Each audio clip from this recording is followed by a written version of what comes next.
Hello and welcome to the interview on France 24. Our guest today is the President of Armenia, Sarkisian. Mr. President, thanks for being with France 24. On the 24th of April, Mr. President, it will be a very important date for the history of your country. It will mark the commemoration of the centenary of the genocide of 1915. Is it for you one of the most important dates in the history of Armenia? We know there was the independence date, but for you on that date, the commemoration, will it really be an historic occasion? Most certainly. The 100th anniversary of the genocide is of major importance to the people of Armenia. The 24th of April at the memorial, there will be a solemn ceremony to commemorate the event. And with us, there will be our friends from abroad, together with the Armenian people, heads of state, leading political figures, representatives of the international organizations, people representing the fields of culture, and simply people who cannot remain unmoved by this crime against humanity. It is part of our collective memory.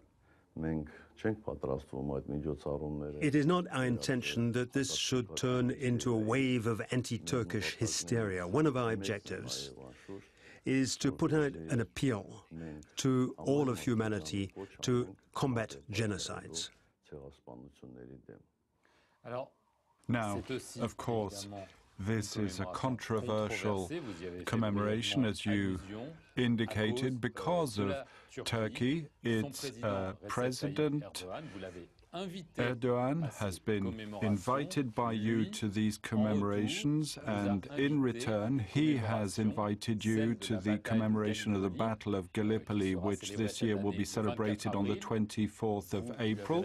You responded rather sharply by saying that it was a way of diverting the attention, a denial of history and provocation. Was it provocation on behalf of the Turkish president? You know,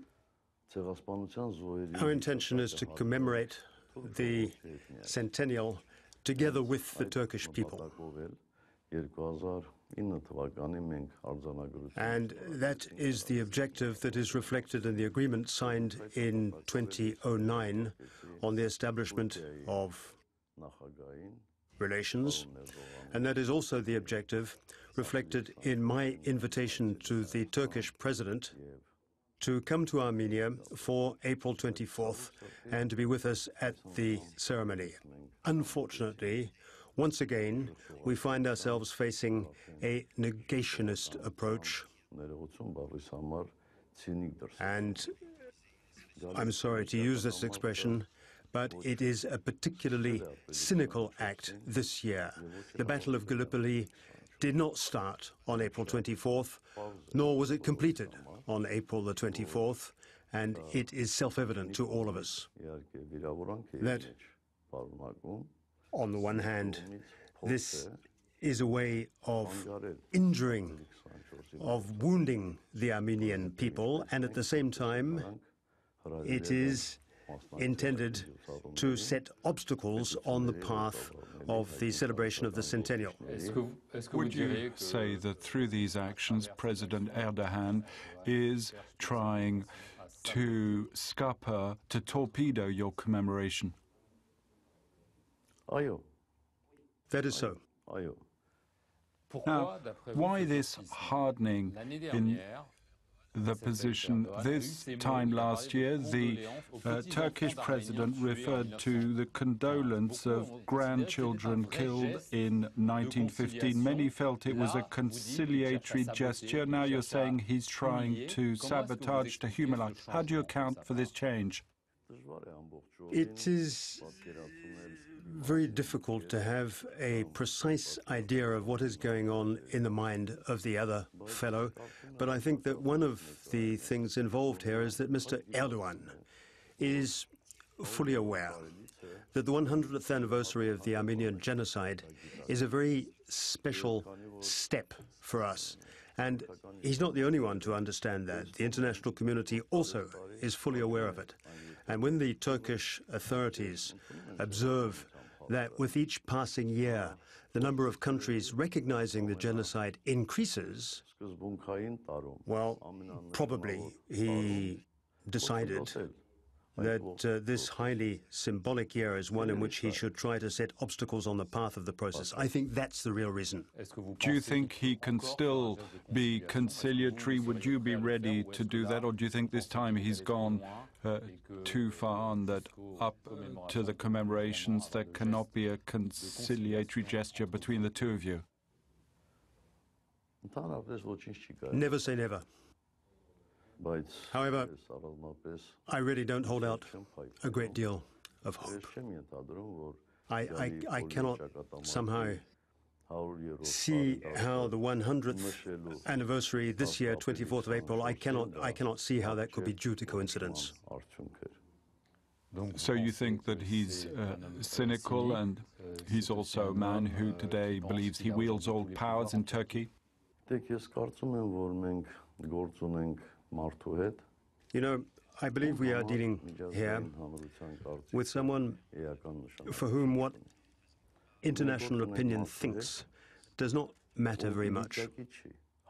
We are facing someone who is no doubt not able to gauge fully the extent of the suffering of others. We are dealing with someone for whom justifying what was done by his forebears has turned into a vital objective. And in more concrete terms, Mr. Erdogan obviously did not take part in the genocide, nor those associated with him. But denying the existence of the genocide means perpetuating the crime. Turning now to the conflict in Karabakh, which is a conflict that has been frozen for some 20 years, so to speak. There's been an upsurge in tension with Azerbaijan. It's been discussed between the two countries. Now, do you fear that there could well be an upsurge in the war? There were many killed 20 years ago. Do you think that this could resume? This is most certainly a situation in which large-scale military operations can start at any time. Unprovoked incidents can escalate, and this is certainly a cause of concern to us. We are ready to resist any attack.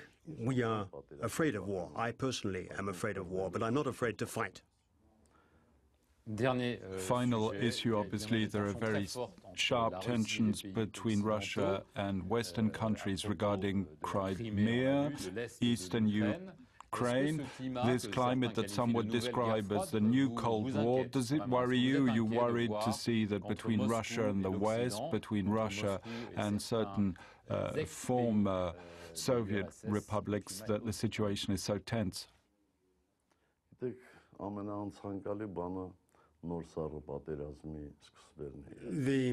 What no one wants or needs is a new Cold War. We have always done everything possible to reconcile the interests of Europe and Russia. We have always sought good relations with Europe. We have always sought good relations with NATO, with the US. We have a relationship as a strategic ally with Russia. Russia has supported Armenia considerably, and it is the growth of tension, as you suggest, that matters, and we are ready to do our utmost to avoid any increase in that tension. So you trust Vladimir Putin? I'm on very good terms with Mr. Putin. Final question, Mr. President. It is planned that the Russian President, Vladimir Putin, will come to Yerevan for this commemoration on the 24th of April. We know that some leaders of the former Soviet republics, even those very close to Russia, with what's happened in Crimea and the Ukraine, are asking questions about the true intentions about President Putin. The day the Soviet Union collapsed, he said it was the worst day of his life. Is it your sense that Vladimir Putin has set his sights on the former Soviet republics of which you are part? No. You know, it makes sense for Vladimir Putin to be in Armenia on 24th of April. Otherwise, it would be incomprehensible. Russia has recognized the genocide. We are strategic allies, and if on the 24th of April the head of the Russian state were not with the Armenian people, that would be impossible to understand. And my thoughts go to France. We were very moved by the fact that the French president, President Hollande, publicly announced that he would take part in the commemoration ceremony. That is something very moving to us. Thanks very much, Mr. President, for answering France 24's questions. Thanks for watching this interview. Stay with us for more news.